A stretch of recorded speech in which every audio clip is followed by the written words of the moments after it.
Well, hey, let's talk about garbage disposals. Everybody has them. What do you not put down a garbage disposal? Well, let's stay away from stringy stuff like celery, not a good idea.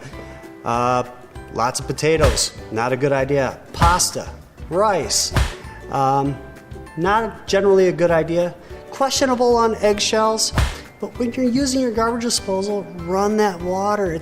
Those things got a long ways to go before they hit the main sewer. If you do get that garbage disposal that's plugged up, well, hey, let me tell you what, they have a little Allen wrench that's usually laying around somewhere underneath your sink that probably look at it and you go, what is this thing for? Well, I tell you what that thing's for. If that thing ever gets jammed up, you gotta take that little Allen wrench, get up underneath that garbage disposal, and there's a little Allen wrench key, and turn that thing, get that thing turning.